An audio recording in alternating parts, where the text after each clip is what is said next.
I think the answer is very simple. Consistently achieving your goals, because happiness is not a destination, it's a journey. That's what it is.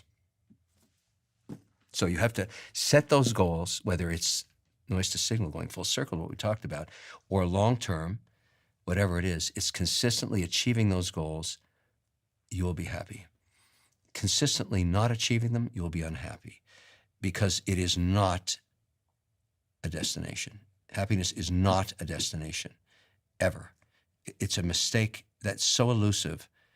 I mean, it's just not a destination. It's a journey. That's it. This is one of the great things you've taught me today, and reaffirmed for me today, is this idea of like signal and noise and radical prioritization, because kind of dovetailing into what we were just talking about, when you have a lot of opportunity, it gets even harder, I think, to know which ones should be taking you 18 hours a day. And this is something I struggle with. You should feel it.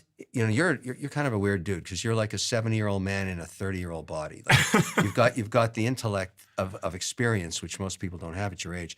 But deals, there's a certain feeling that if you should feel that it's a good deal. It should be in your gut. And I've learned this. There's many deals that sound great that when I just do the gut check, I don't participate in.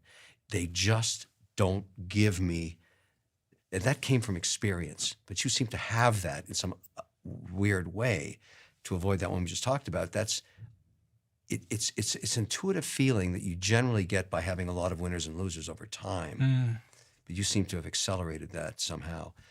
It's an intuitive nature of where you want to get to and what it's going to take to get there, and there's going to be sacrifice along the way. It's never about the money. Never. It's not about the money. It's do I want to achieve that goal? I'm having it's just a weird thing, because I had a similar situation just a couple of days ago. When somebody approached me and said, look, can you get behind this and back it, and I'll pay you a ton, like just a crazy amount of money. And I thought, do I actually want to spend 1 hour pursuing that?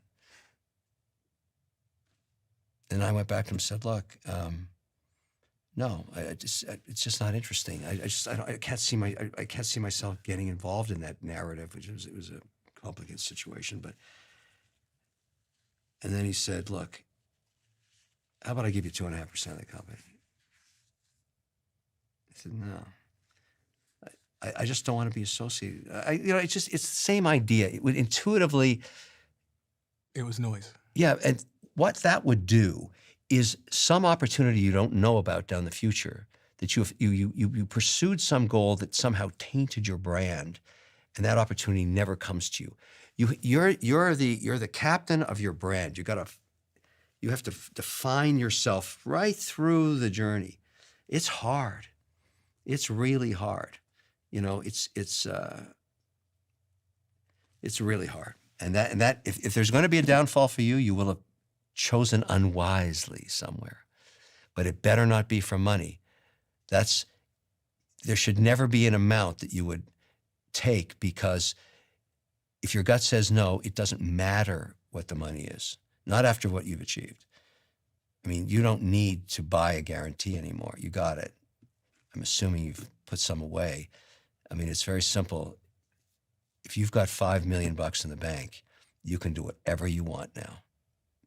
I mean, may sound, I want more, but that is enough under always. I have an account that just sits there with $5 million in it in T-bills. I never touch it. That's my nest egg. Kevin, thank you. You got it.